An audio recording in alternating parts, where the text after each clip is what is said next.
এটা কন্ট্রোল করা যাচ্ছে না, এটা আমরা দেখতেই পাচ্ছি এবং ক্রমেই বেড়ে যাচ্ছে। গতকাল সর্বশেষ গুলশানে ঘটলো, যদিও গুলশানে কারা করেছে এটা চিহ্নিত হয়েছে এবং একটা দলের একজন কেন্দ্রীয় সাধারণ সম্পাদকের নাম এসেছে, একটা অঙ্গ সংগঠনের। তিনজন গ্রেফতার হয়েছে। ফলে এখন যেটা হয়েছে এর পেছনের কারণগুলো আমার কাছে যেটা মনে হয়, একটা আমি ভাইয়ের সাথে খুবই একমত যে পুলিশ একটা ইস্যু, যে পুলিশ তো অনেক ক্ষেত্রে নিষ্ক্রিয় থাকছে এবং এটা নিয়ে পত্রপত্রিকায় রিপোর্ট হয়েছে যে কোনো নিষ্ক্রিয়তা আসলে ইচ্ছাকৃত। পুলিশ এটা কেন করছে আমি জানি না, কিন্তু পুলিশের তরফ থেকে এটা নিষ্ক্রিয়তাটা অনেক ক্ষেত্রে ইচ্ছাকৃত, আবার অনেক ক্ষেত্রে তাদের এই মুহূর্তে তাদের যে মোরাল যে এক ধরনের তারা ক্রাইসিসের মধ্যে আছে, সেটাও একটা কারণ।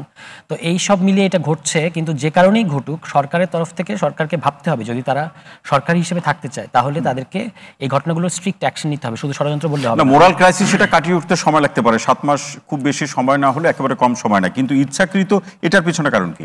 ইচ্ছাকৃত আমি জানি না, মানে এই পুলিশের বেশিরভাগ তো এখনো ধরা যাক এগুলো পুলিশ আওয়ামী লীগ আমার নিয়োগপ্রাপ্ত এবং তারা হয়তো এখন পরিস্থিতিটা মেনে নিয়েছে, কিন্তু পুরোপুরি যে এই পরিস্থিতির সাথে নতুন পরিস্থিতিকে ওন করছে সেরকম বলা যাবে না। অনেকগুলো ঘটনা আছে, যেমন আমার কাছে এরকম বেশ কয়েকটা তথ্য আছে যে ওয়ারেন্ট জারি হয়েছে, এমন আসামিকে ধরতে যাচ্ছে, তার আগে পুলিশ ফোন দিয়ে তাকে বলে দিচ্ছে যে আপনাকে ধরতে আসা হচ্ছে। এটা কিন্তু এই অভ্যুত্থানের পরেও ঘটছে। ফলে পুলিশ নিয়ে, এবং আপনি দেখেছেন যে স্বরাষ্ট্র মন্ত্রণালয় তারা বলেছে যে পুলিশ সংস্কার কমিশনের যে প্রস্তাব, যে একটা ইন্ডিপেন্ডেন্ট কমিশন হোক পুলিশের, এটাকে তারা খুব স্ট্রংলি অপোজ করছে। ফলে পুলিশ আসলে চায় না যে আগে মানে নতুন পরিস্থিতির সাথে, আপনি বলছেন যে পরিবর্তনটা তারা চায় না। আমার মনে হচ্ছে চায় না, মানে খোদ স্বরাষ্ট্র মন্ত্রণালয় নিয়ে আমার সন্দেহ তৈরি হয়েছে যে শ্রীলঙ্কার ঘটনার সাথে এটা তুলনা করতে পারি। শ্রীলঙ্কায় কিন্তু এই গণঅভ্যুত্থানে পুলিশ কিন্তু নির্বিচারে গুলি চালায় নাই এবং বল প্রয়োগ করে নাই। তার কারণ হচ্ছে এটা একটা ইন্ডিপেন্ডেন্ট বডি দ্বারা নিয়ন্ত্রিত ছিল এবং এই কারণে খুব দ্রুতই পুলিশ ব্যবস্থাটা রিস্টোর করা গেছে শ্রীলঙ্কায়, মানে গণঅভ্যুত্থানের পরে। আমাদের দেশে আপনি চিত্রটা ভিন্ন দেখতে পাচ্ছেন। পুলিশ কিন্তু এখনো চাঁদাবাজি করছে, পুলিশ কিন্তু এখনো বিভিন্ন জায়গায় অনেকের সাথে আঘাত করে মামলা বাণিজ্যে জড়িত হচ্ছে, শহীদ পরিবারদেরকে অনেক ক্ষেত্রে চাপ দিচ্ছে, অনেক ধরনের বিচিত্র ঘটনার কথা শোনা যাচ্ছে সারা দেশ থেকে।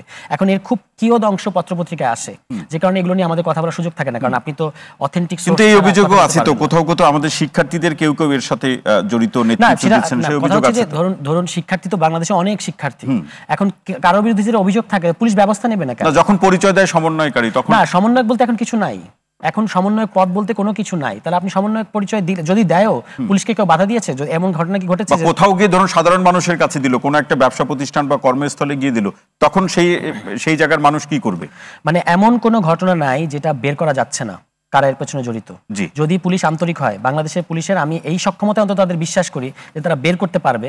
যে যখন বের করা যাচ্ছে না, আমি বুঝে নিব যে এটা পুলিশ চাচ্ছে না যে বের হোক, তো আপনি বের হয়ে তাদেরকে অ্যারেস্ট করেন, সে সমন্বয়ক হোক আর সমন্বয়কের আর গডফাদার হোক, আমাদের কিছু যায় আসে না, আপনি তাদেরকে গ্রেফতার করেন। এই জায়গাতে আপনারা ক্লিয়ার? ডেফিনেটলি। আপনি কেন গ্রেফতার করবেন না? আমাদের দিক থেকে কি এই ধরনের কোনো ক্ষেত্রে বাধা দিয়েছি যে আমাদেরকে অ্যারেস্ট করা যাবে না যদি আমাদের কারোর প্রমাণ পাওয়া যায়? কিন্তু এগুলো কিন্তু এক ধরনের গায়েবী আলাপ, যে সমন্বয়ক পাওয়া যায়। এখন সমন্বয়ক শব্দটা একটা গায়েবী শব্দ হয়ে গেছে। কে সমন্বয়ক, কে নিজেকে? কালকের ঘটনায় দেখেন, কালকে তারা যে ওখানে যে হানা দিল, নিজেদেরকে পরিচয় দিয়েছে আমরা ছাত্র জনতা।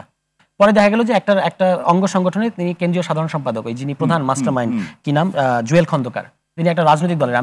আমি রাজনৈতিক দলটার নাম নেব না, কিন্তু আপনারা দেখেছেন এই নিউজটা, চ্যানেল 24 একটা নিউজ করেছে। তো এইটা তো যে কেউ এই নামটা ব্যবহার করতে পারবে। এখন প্রশ্নটা হচ্ছে যে পুলিশ কেন ব্যবস্থা নেবে না, কিংবা সেনাবাহিনীর কাছে ম্যাজিস্ট্রেসি আছে, তারা কেন ব্যবস্থা নিচ্ছে না? আমার কাছে কিন্তু এটা পরিষ্কার না। ফলে আমার কাছে মনে হচ্ছে কোনো ক্ষেত্রে এই নিষ্ক্রিয়তাগুলো মানে সচেতন নিষ্ক্রিয়তা কিনা আমার সন্দেহ তৈরি হয় মাঝে মাঝে।